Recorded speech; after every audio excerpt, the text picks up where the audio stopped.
de retour dans Plus belle ma Sarthe ce soir pour parler chapeau, pour parler beau chapeau avec Axelle Jarosset, qui est la directrice des établissements Robert à Coulennes. Bonsoir Axelle. Bonsoir Bruno. Alors, qu'est-ce que les établissements Robert? Qu'est-ce que cette entreprise connue internationalement et qui est implantée aujourd'hui à Coulennes? Eh bien, c'est l'atelier Fernand Robert, en fait, qui fait partie du groupe Partson, qui est un groupe ligérien, donc, qui regroupe deux ateliers, l'atelier La Chapellerie d'Endurant et l'atelier Fernand Robert, nous, en Sarthe. Ça veut dire que l'atelier existait dans un autre endroit, un autre village sartois, avant d'être à Coulennes?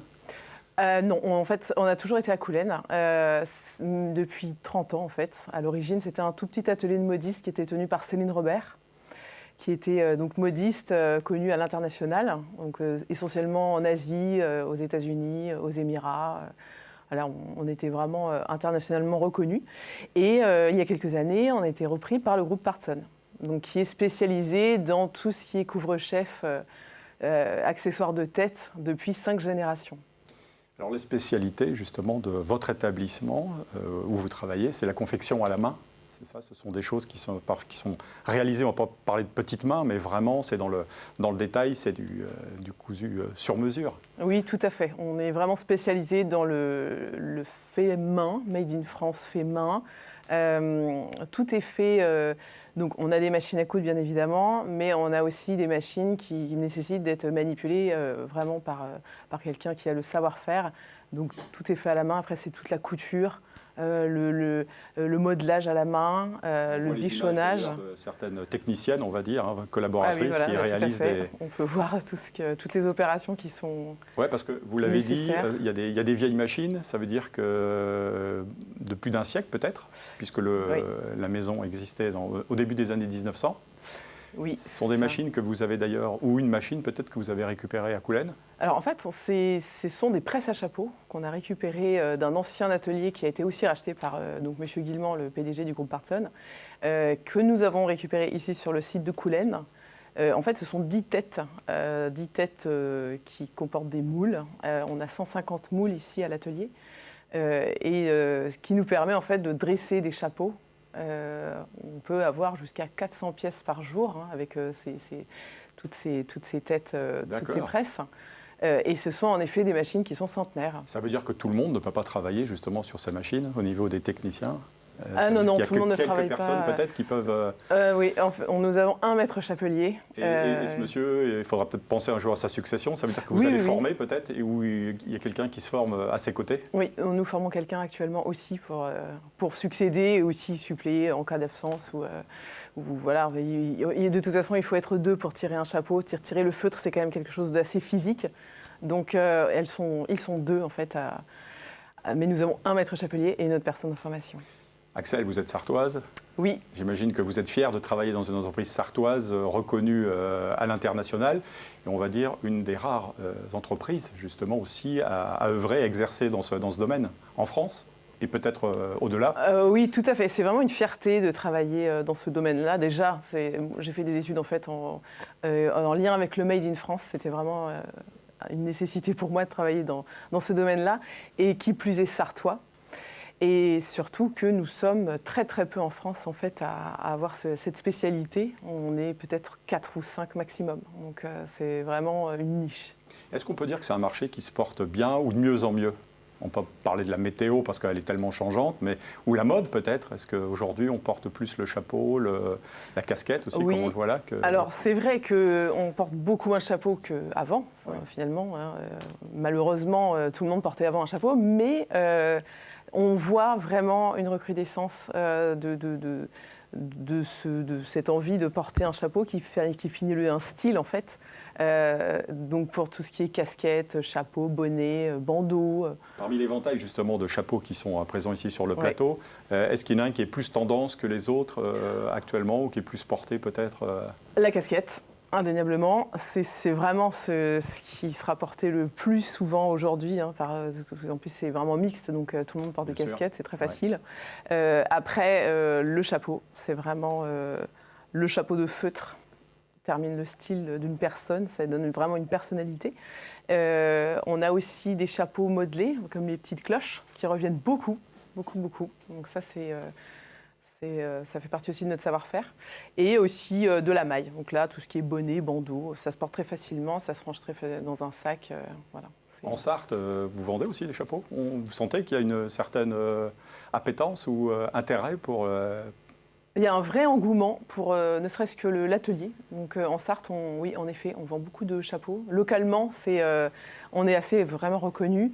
D'ailleurs, on ouvre nos portes régulièrement en fait, au public pour vendre en fait, le stock qu'on peut avoir accumulé. C'est le cas en ce moment, peut-être? Oui, tout à fait. C'est le cas en ce moment. C'est tout à fait exceptionnel. Quand même, on ouvre généralement vraiment dans la boutique dédiée. Mais là, en fait, on a ouvert tout un espace, la réserve, en fait, qui est à côté des presses à chapeaux, justement, où on peut voir le maître chapelier dresser les chapeaux. Ah, oui. Et ça, c'est une nouveauté qu'on n'avait pas encore mise en place avant. Ah, donc les gens peuvent se rendre donc, à l'atelier à Coulennes, oui. C'est ça? Vous êtes installé la rue on est au 36 rue de Carnac, à Coulennes. Et ça, c'est quand? Vendredi, samedi, dimanche? Alors là, c'est la dernière semaine, jusqu'à samedi, de 10h à 16h. Alors, ce que je ne savais pas, et ce que j'ai pu apprendre en préparant cette émission, que 40% de la chaleur se faisait par la tête. Oui. Hein, c'est ça? Il y a une déperdition de chaleur qui se fait par la tête et par les pieds, mais essentiellement par la tête, en effet. C'est pour ça que les cheveux, déjà, nous protègent de cette déperdition de chaleur. Et quand il fait très froid, évidemment, il faut se couvrir la tête. C'est très important pour justement garder cette chaleur corporelle. Est-ce qu'on a tous une tête à chapeau ou une tête à casquette? On a souvent tendance à dire, bah, tiens, toi, tu as une tête à chapeau, tu portes bien le chapeau. Mais alors oui, en effet, tout le monde a une tête à chapeau. Il suffit juste de trouver le chapeau qui correspond à son visage. Ouais. Mais oui, c'est tout à fait... Alors parlez-nous un petit peu de votre équipe. Combien de personnes travaillent à Coulennes aux ateliers Robert? Bah écoutez, ça a été une belle ascension parce qu'on a commencé avec 5 personnes et aujourd'hui on est presque 40 donc, sur le site. Donc ça a été vraiment une expansion. On a recruté, on a formé des personnes, des couturières. Mais pas que, il y a eu aussi beaucoup de reconversions, des personnes qui étaient intéressées pour venir dans ce monde-là. On les a accompagnées et aujourd'hui, voilà, on a une équipe soudée et qui va de l'avant justement dans ce domaine. On peut parler des pays où vous exportez aussi à l'étranger, peut-être États-Unis, peut-être Chine, Japon. Oui, on travaille avec beaucoup. Avec les tendances par rapport aux différents modèles. Qu'est-ce que vous vendez le plus à l'étranger, par exemple? On travaille, en fait, on fait un travail de façonnier. Donc, c'est-à-dire qu'on travaille pour des marques qui nous commandent, donc des modèles de chapeaux, beaucoup avec l'Angleterre, l'Asie aussi, et puis évidemment toujours les États-Unis. Et les Émirats, toujours. Ouais. Alors, parmi les clients, je sais que vous ne pouvez pas parler de tout le monde, on ne va pas dévoiler le secret, on va dire, de fabrication et de commercialisation, mais vous pouvez nous donner quelques petites infos? Des noms connus, oui, je peux vous en donner. Alors évidemment, comme vous disiez, on a un devoir de confidentialité, de réserve. On travaille pour des grandes marques de luxe, mais voilà, c'est... mis à part ça, on travaille aussi pour le roi du Maroc, par exemple. Donc, on a chapeauté toutes les têtes de son palace, donc tout son personnel. On travaille aussi en collaboration avec le Puy du Fou pour quelques spectacles. Nous avons aussi des compagnies aériennes qui ont fait appel à nous. Pour équiper donc hôtesses, pour les hôtesses de l'air, voilà, les calots d'hôtesses en fait, qui sont faits en feutre. Vous faisiez le bonnet phrygien aussi? Alors c'était dans les rouages. D'accord, c'est plus d'actualité. Non, c'est plus d'actualité. Ça faisait partie des choses qui étaient... Oui, c'est ça. Vous savez, il y a beaucoup de projets qui peuvent être mis en route et puis finalement, au fur et à mesure, vous vous adaptez, on s'adapte, oui. Et donc là, les prochains projets, on va dire, pour 2024 alors? Qu'est-ce que des gros chantiers? Vous démarchez? Qu'est-ce que vous pouvez aller chercher justement? Qu'est-ce que vous pouvez démarcher comme marché, on va dire? Alors justement, on va faire partie en tout cas, on va participer à un salon fin mars à Paris qui s'appelle Made in France, au Carreau du Temple, donc qui dure 2 jours et en fait qui est un salon qui regroupe tous les façonniers principaux de France.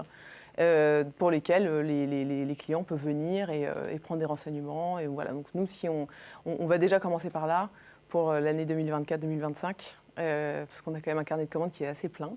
Donc, en tout cas, pour la suite, on va trouver des nouveaux clients par le biais de ce salon, je pense. Alors vous avez parlé des commandes, des carnets de commandes qui étaient assez pleins, des 50 collaborateurs que vous avez. Est-ce que vous recherchez justement des jeunes qui souhaiteraient aujourd'hui Oui. vous rejoindre, moyennant peut-être une formation parce que... Oui. Alors, pour notre atelier ici, pour le moment, on va pérenniser l'équipe. En revanche, on a mis en place en fait une formation dans l'atelier d'un Chapéry d'Endurant, donc à Fontenay-le-Comte en Vendée. Et c'est une formation qui dure 3 mois en fait, pour les personnes qui sont intéressées pour venir travailler dans le monde du chapeau et dans la confection de luxe. Cette formation a été mise en place avec France Travail. Ah, d'accord.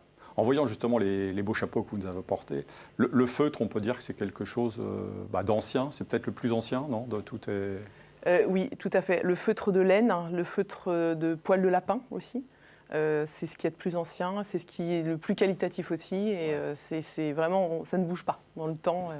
Et quand on voit le feutre, on pense à un film aussi célèbre. Le Indiana Jones, ouais. Ça, oui, tout à fait. On a aussi. Vous avez collaboré aussi. Enfin, c'est un chapeau. On a collaboré avec l'atelier qui fabrique ce chapeau, en fait. Oui, tout à fait. Et en fait, qui aussi commercialise ce chapeau emblématique. D'accord. Donc laine ou lapin? Qu'est-ce que, en termes de chaleur, si on peut distinguer, le lapin ça est reste beaucoup plus qualitatif que la laine. Après, la laine va sortir un petit peu moins cher, donc forcément, c'est un peu plus dans la série. Mais le lapin, c'est ce qu'il y a de plus noble. D'accord. Voilà. Eh bien, écoutez, merci beaucoup, Axel, merci pour ce tour d'horizon, de nous avoir présenté cette entreprise dynamique et en plein essor, on va dire. Voilà, quant à nous, cette émission de Plus belle ma Sarthe s'achève sur ce reportage donc, initial sur Auvers-le-Hamon. On se retrouve dans une semaine pour une nouvelle émission consacrée au village de Flé. Merci de nous avoir suivis. Bonne fin de soirée à tous.